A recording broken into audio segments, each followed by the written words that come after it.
O banho de leite, a crueldade oculta no coração do Império Mogol. Cena 1 Est, Palácio do Imperador Jirenia, dia 1605. Gritos ecoam do opulento palácio do Imperador Jirenia. Não são gritos de tortura, mas de um ritual que a corte chama de banho de misericórdia. Mulheres são afogadas lentamente em leite diante de suas famílias. O pior, não é punição, é uma honra. Narrador. VOO. Por que historiadores tentaram enterrar essa história por séculos? Como o Império Mogol transformou o luxo na arma mais cruel?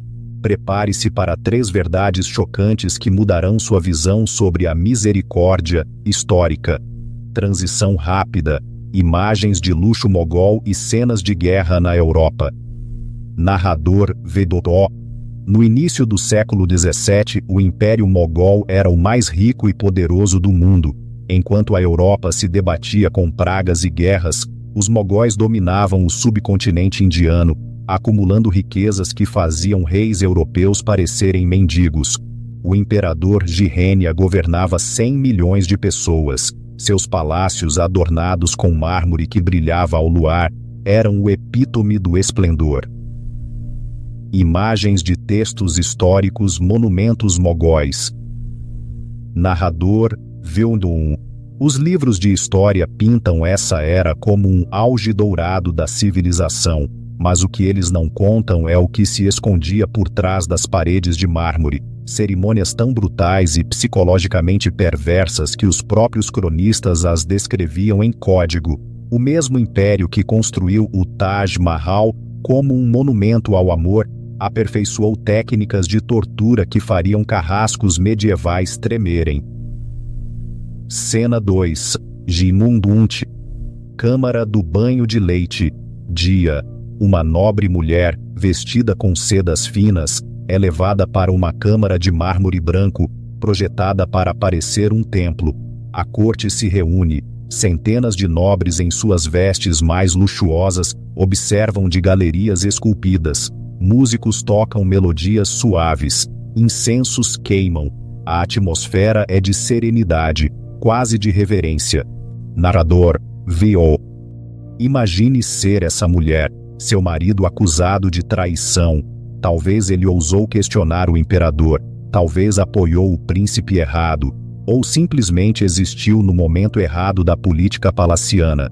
E o anúncio: você receberá o banho de leite de honra. O leite começa a fluir na piscina de mármore. Narrador. VO. À primeira vista parece quase belo. Leite era ouro líquido no Império Mogol, mais caro que vinho, mais precioso que perfume. Uma única xícara custava mais do que a maioria das pessoas ganhava em uma semana. O leite começa a subir, morno, luxuoso. Seus pés, tornozelos, joelhos, a multidão observa em silêncio respeitoso. Dizem que é digno, que é uma honra. A mulher tenta se mover, mas suas mãos estão amarradas com cordas de seda. Narrador VOO. Mas à medida que o leite sobe, cobrindo sua cintura, seu peito, você entende. Suas mãos estão amarradas com cordas de seda, belas cordas que não deixam marcas, porque a aparência é tudo. Não há para onde ir, nenhuma fuga. Cronista persa. VO. A condenada foi abençoada com o leite de 700 búfalas, tirado fresco naquela manhã, e recebeu a honra de deixar este mundo através de nutrição divina, em vez da lâmina. Narrador. VO. Nutrição divina. É assim que chamam afogamento, mas o motivo real pelo qual escolheram o leite é onde a história se torna verdadeiramente horripilante. Não era sobre misericórdia, era sobre uma mensagem tão perversa, tão devastadora psicologicamente, que assombraria as testemunhas pelo resto de suas vidas. Cena 3, Int, sala de estar luxuosa, dia. Narrador. VO. O tribunal mogol não queria apenas que as pessoas morressem, eles queriam que todos que assistissem entendessem o poder que eles detinham, e para entender esse poder, você precisa entender a economia da execução. Gráficos animados comparando o custo do leite com o de escravos. Narrador Fiossó. Em 1605, o leite usado em um único banho de misericórdia custava mais do que comprar 20 escravos saudáveis no mercado de Delhi. Um shmound de leite de búfala custava 45 rúpias de prata. Um escravo homem forte custava 40. Uma serva, 25. O leite para afogar uma pessoa poderia comprar uma casa inteira de servos. Imagens de registros financeiros mogóis. Narrador, V.O. E todos que assistiam sabiam disso. Os nobres, os cortesãos, os familiares forçados a comparecer. Eles entendiam que o imperador estava literalmente jogando fortunas fora para dar um recado. Sua vida é tão sem valor para nós que desperdiçaremos uma fortuna apenas para matá-lo da maneira mais cara possível. Imagens de equipes de servos trabalhando, noite adentro, preparando o leite. Narrador, V.U. A logística era deliberadamente elaborada. Registros da corte mostram que cada cerimônia exigia leite de exatamente 700 búfalas, coletado em até 6 horas antes da execução, para garantir o frescor. Equipes de servos trabalhavam a noite toda, aquecendo o leite a temperaturas precisas, nem tão quente para matar rapidamente, nem tão frio para oferecer conforto. Cena 4. Chassi, Int, escritório de um oficial mogol, dia, narrador, V.O. Mas o que realmente apertava o nó no estômago era isso: as famílias recebiam a conta. Registros administrativos persas revelam que, após cada cerimônia, a família do falecido recebia uma fatura detalhada pelo leite, pelo trabalho dos servos, pelas taxas dos músicos, até mesmo pelo incenso queimado. Eles eram forçados a pagar pela execução de seus entes queridos, até o último centavo de cobre. Imagem de uma carta antiga. Oficial mogol, Vemoto-o. A família do traidor deverá fornecer a devida recompensa pela honra concedida, pois a misericórdia do império tem um grande custo, e tal generosidade não pode sobrecarregar o tesouro real. Narrador, Juto. Pense na guerra psicológica. Você não está apenas vendo seu familiar morrer. Você está sendo arruinado financeiramente por sua morte, forçado a agradecer ao imperador pelo privilégio e tornado cúmplice na própria cerimônia que destruiu sua vida. Mercadores europeus escreviam para casa, descrevendo a economia como uma loucura deliberada, onde a riqueza é armada para demonstrar poder além do pensamento racional. Comerciante holandês, de Totesso. Eles não matam simplesmente, eles faliam almas enquanto afogam corpos. Transição rápida, imagens de diplomatas europeus observando com medo. Narrador Vô. Mas não pule para os comentários ainda. A terceira revelação exporá quem realmente orquestrava essas cerimônias. E não é quem você pensa. A pessoa que dava as ordens por trás das paredes do palácio vai te chocar.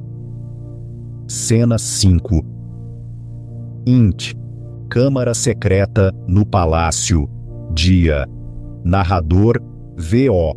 Enquanto os livros de história culpam os imperadores, os verdadeiros mestres das marionetes se escondiam à vista de todos, usando as cerimônias de leite para eliminar seus inimigos com as mãos limpas. Diplomatas europeus viam algo que temiam escrever abertamente. Imagens de códices e diários secretos. Narrador, Chesimo. As cerimônias não eram atos aleatórios de crueldade imperial. Elas seguiam um protocolo preciso, projetado pelas pessoas mais poderosas do império, pessoas que nunca poderiam ser diretamente culpadas. O embaixador veneziano Antônio de Montserrat manteve um diário secreto em código, decifrado apenas em 1987. Ele descreve o que chama de protocolo de testemunha, um sistema tão sofisticado psicologicamente que faria especialistas em guerra psicológica moderna tomarem notas. Imagens de convites de seda sendo entregues. Narrador, Vebuchu. Primeiro, a presença não era opcional. Se você era parente do condenado, se trabalhou com ele, se foi visto conversando com ele em eventos da corte, recebia um convite de seda, que na verdade era uma ordem. Perder a cerimônia significava se tornar o próximo candidato ao banho de leite. Cena 6. Int. Câmara do banho de leite. Dia. Foco nas famílias. Narrador. VO. Mas a parte mais perversa, você não era apenas forçado a assistir, você era forçado a participar. Membros da família recebiam papéis específicos. A mãe do condenado tinha que servir a primeira xícara de leite. Seus filhos tinham que ficar em posições designadas e recitar orações pela transição misericordiosa de seus pais. Cônjuges tinham que agradecer publicamente ao imperador por sua bondade em escolher uma morte tão honrosa. Embaixador britânico, VO. Eu agradeço a Sua Majestade por mostrar a meu pai tal misericórdia divina, e eu oro para servir ao imperador tão fielmente quanto o leite serve para purificar sua alma. Narrador. VO. Mas aqui está o que ninguém te conta. Enquanto todos focavam no imperador em seu trono dourado, as ordens reais vinham de uma câmara escondida atrás de telas de madeira esculpida. A imperatriz Dager, mãe do imperador, e as esposas seniores da casa imperial observavam em segredo, enviando sinais sutis com as mãos aos oficiais da corte sobre quando começar, quando diminuir o fluxo de leite, quando acabar o sofrimento. Imagens de cartas cifradas entre Nur Jahan e suas aliadas. Narrador. Ofeiti. Essas não eram execuções públicas ordenadas por imperadores em acessos de raiva, eram assassinatos calculados orquestrados pelas mulheres que realmente controlavam o palácio. Elas usavam as cerimônias de leite para eliminar rivais políticos, competidores românticos e qualquer um que ameaçasse seu poder, tudo enquanto mantinham a ficção de serem misericordiosas, femininas e acima de tais políticas brutais. Cartas decifradas entre a imperatriz Nur Jahan e suas aliadas revelam a eficiência arrepiante de seu sistema. Nur Jahan Vonora. A rosa precisa de poda e o jardim cresce mais belo a cada corte. O leite flui puro e o império se fortalece. A rosa precisa de poda. Narrador. VO. A rosa precisa de poda. Era código para ordenar a morte de alguém. O protocolo de testemunha servia a um duplo propósito: traumatizar potenciais oponentes até a submissão e criar uma rede de participantes cúmplices que nunca poderiam falar contra o sistema sem se incriminar. Você não era apenas uma testemunha, você era um cúmplice. Cena 7. Int. Sala de pesquisa de História. Dia. Atualidade. Narrador. VO. Mas aqui está o que ninguém te conta sobre quem estava realmente por trás dessas ordens. A resposta reescreverá tudo o que você pensava saber sobre o poder no Império Mogol. A revelação mais chocante não é sobre os imperadores, ou mesmo as imperatrizes. É sobre uma conspiração tão profunda, tão perfeitamente escondida, que levou historiadores 400 anos para juntar a verdade. Imagens de documentos antigos, mapas da sucessão mogol. Narrador. VO. Em 2019, a historiadora de Cambridge, Dra. Sarah Mahmood, fez uma descoberta que mudou tudo. Escondida nos papéis privados de um colecionador falecido em Londres, ela encontrou correspondências que revelaram a verdade mais chocante de todas. As cerimônias não eram ordenadas por imperadores ou imperatrizes, eram encomendadas pelas rainhas e princesas seniores, que as viam como a maneira perfeita de eliminar rivais nas guerras de sucessão que assolavam constantemente a dinastia mogol. Gráficos animados explicando a poligamia e a sucessão mogol. Narrador. Vetatoshupu. O Império Mogol praticava a poligamia. Imperadores tinham múltiplas esposas, cada uma com filhos que poderiam herdar o trono, mas a herança não era automática. Ia para quem pudesse tomar o poder, muitas vezes através de violência e manobras políticas.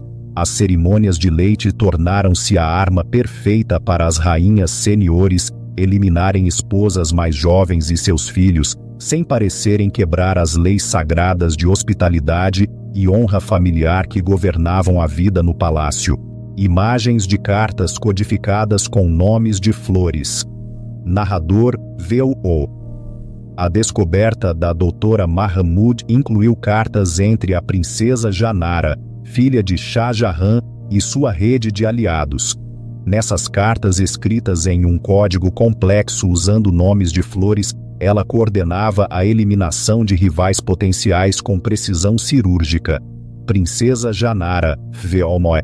O jasmim branco floresce ousadamente demais no Jardim do Sul. Talvez um banho de orvalho matinal o ajude a encontrar seu lugar adequado. Narrador, V.O. Tradução. Uma rainha mais jovem do Sul estava ganhando muita influência com o imperador e precisava ser eliminada através de uma cerimônia de leite. O padrão se torna claro quando você mapeia as cerimônias contra o cronograma de sucessão. Entre 1605 e 1627, 17 cerimônias de banho de leite foram realizadas.